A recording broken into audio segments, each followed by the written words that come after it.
Setelah kalian memahami persamaan linear satu variabel, kali ini kalian akan mempelajari dan memahami pertidaksamaan linear satu variabel. Nah, apa saja sih perbedaannya? Mari kita bahas satu persatu. Banyak sekali contoh yang memuat PTL SV. Ini contohnya, ilustrasinya, memasukkan bendera ke dalam kotak, tetapi bendera tersebut dibungkus dulu, di mana setiap bungkusannya isinya 10 bendera. Ternyata kapasitas kotak ini hanya bisa muat kurang dari 65 bendera. Nah, ini merupakan salah satu contoh nyata bahwa PLSV ini ada di sekitar kita. Pertidaksamaan linear satu variabel ini sama seperti PLSV. Perbedaannya adalah hubungannya yaitu ketidaksamaan. Ya, jadi sama-sama kalimat terbuka, satu variabel pangkat satu, tapi dia bukan persamaan, tapi ketidaksamaan. Nah, lebih jelasnya adalah kalau persamaan ini tandanya sama dengan, nah kalau pertidaksamaan ini ada beberapa tanda untuk memisahkan ruas kiri dan ruas kanannya. Yang pertama ini adalah tanda lebih besar atau lebih dari, kemudian yang ini sama, cuman ada garis bawahnya, itu artinya lebih besar sama dengan. Kalau yang di sini, ini artinya lebih kecil atau kurang dari, sedangkan kalau ada garis bawahnya itu menjadi lebih kecil sama dengan. Nah, kalau kalian bingung, kalian bisa berikan garis bantu seperti ini. Nah, ini artinya seperti huruf B, maka itu besar. Kalau yang ini seperti huruf K, maka itu artinya kecil atau kurang. Sebelumnya, kita harus tahu dulu yang dimaksud dengan himpunan penyelesaian. Jadi ketika kita tahu nih, misalkan dapat X lebih besar 7, apa sih artinya? Nah, X lebih besar dari 7 ini artinya nilai yang memenuhi dari X lebih besar dari 7. Nah, nilai-nilai berapa sajakah yang memenuhi itu disebut dengan himpunan penyelesaian. Jadi ketika X lebih besar dari 7 ini, siapa aja nilai yang memenuhi? Yaitu ada 8, 9, 10, 11, dan seterusnya sampai positif tak hingga. Artinya 7-nya tidak ikut, jadi dimulai dari 8. Nah, bedanya kalau ada garis bawahnya yang bisa kita baca dengan X lebih besar sama dengan 7, itu artinya 7-nya ikut. Kenapa? Karena sama dengan 7, dengan 7. Nah, jadi 7-nya ikut.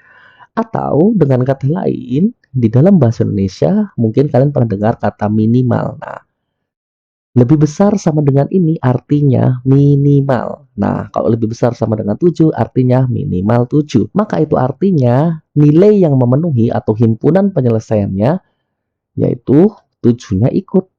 Ada 7, 8, 9, 10, 11, dan seterusnya. Kemudian kurang dari berlaku hal yang sama. Bedanya kalau kurang dari, maka batasnya yang kanan ini terbatas ya, sesuai dengan yang diminta. Kalau kurang dari 5, maka yang paling kanan ini adalah 4. Jadi, dari sebelah kiri itu tak terbatas, titik-titik. Nah, mungkin bisa kita dari negatif boleh gitu ya. Jadi, untuk X kurang dari atau lebih kecil dari 5 ini artinya adalah angka yang lebih kecil dari 5. Nah, sama seperti contoh sebelumnya, kalau tidak ada garis bawahnya, maka 5-nya tidak ikut.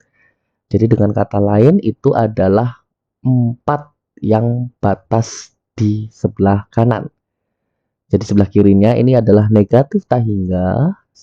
Kemudian kita bisa deh menuliskan negatifnya min 2, min 1, 0, 1, 2, 3, dan terakhir adalah 4 karena kurang dari 5.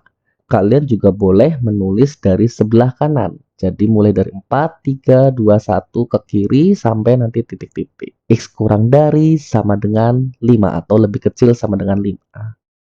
Maka yang paling kanan ini adalah angkanya 5. Ini juga secara bahasa juga biasa disebut dengan maksimal 5. Maksimal 5 ini artinya kan paling banyak 5. Jadi 5-nya boleh dan seterusnya adalah yang lebih kecil. Nah, selanjutnya bagaimana kalau lebih dari negatif? Nah, ini harus hati-hati. Lebih dari min 7. X lebih dari min 7.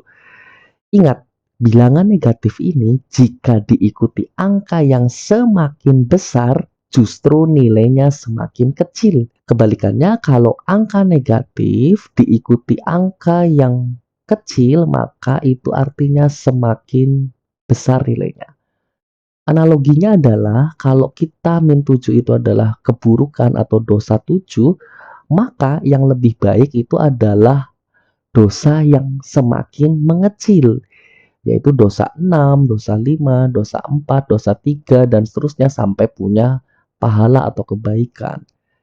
Dengan kata lain, kalau kita ingin mencari angka min 7 yang lebih besar, maka kita cari angka negatif yang angkanya itu lebih kecil dari min 7, yaitu adalah min 6. Min 6, min 5, min 4, min 3, dan seterusnya sampai bilangan positif.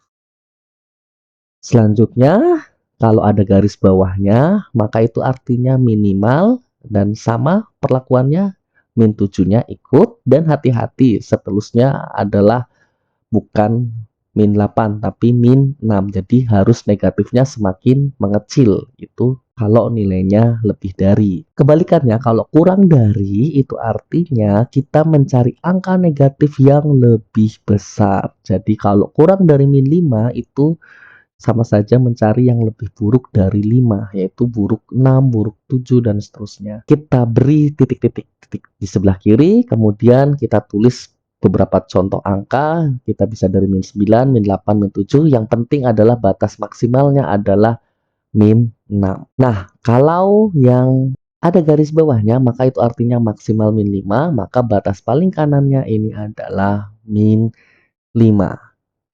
Dan semakin ke kiri ini semakin mengecil dengan angka negatif yang semakin besar.